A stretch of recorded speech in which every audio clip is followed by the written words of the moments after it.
اب اس پر میرا سوال یہ ہے کہ مان لیجئے کوئی ایک اہل حدیث امام ہے، اس کے ہاں نماز کے ارکان میں کمی پائی جا رہی ہے، تو کیا ہماری نماز ہو جائے گی اس اہل حدیث کے پیچھے؟ جی بالکل نہیں۔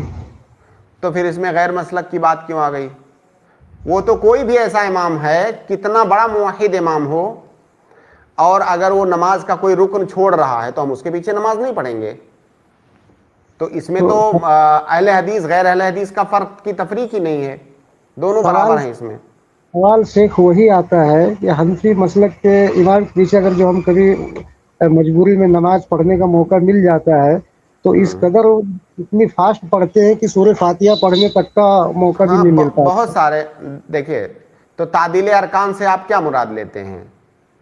تعدیل ارکان کا یہ مطلب تھوڑی ہے کہ اگر فاسٹ کوئی پڑھ رہا ہے تو آپ اس پر حکم لگا دیں کہ اس کے ہاں طمانینہ جو کہ رکن ہے نماز میں، طمانینہ نہیں پائی گئی، ایسا تو ہے نہیں کہ آپ کیسے حکم لگائیں گے؟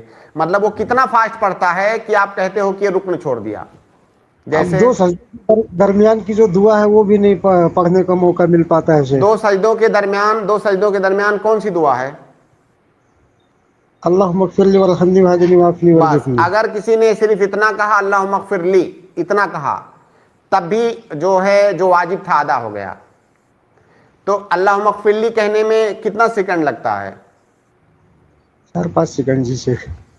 اللہم اغفر لی اتنا کہنے میں، اللہم اغفر لی 4-5 سیکنڈ بھی کیسے لگے گا بھائی؟ ایک ابھی دو سیکنڈ ایک آدھا مختصر سیکنڈ، خیال آدھا اجازت ہو تو سیکنڈ، کریے۔ اللہم اغفر لی، ہو گیا۔ تو آدھا سیکنڈ ہوا ہوگا شاید، یا 1 سیکنڈ مان لیتے ہیں۔ ایک مختصر سوال اجازت ہو تو کر لوں؟ عبدالسلام بھائی یہ نیکسٹ پلیز۔ پہلے یہ بتائیے یہ سمجھ میں آیا کہ نہیں؟ یہ والا سمجھ میں آیا آپ کے کہ نہیں؟ ہاں الحمدللہ۔ تو دیکھیے سوال میرا کس کی رمضان تھا۔ ہاں مطلب ایسے ہی حکم لگا دینا کسی کی نماز پر کہ اس کی نماز صحیح نہیں ہے، یہ بہت بڑی بات ہے، بہت بڑا مسئلہ ہے۔ تو اس کو علماء پر چھوڑ دیجئے، عام آدمی اس پہ ڈسکس نہ کرے۔ جیسے اب کوئی کسی نے سن لیا کہ طمانینہ نماز میں رکن ہے، وہ تیز پڑھتے ہیں تو اس کا مطلب ان کی نماز نہیں ہوئی، ایسا تھوڑی ہے کہ تیز پڑھنے سے نماز نہیں ہوئی۔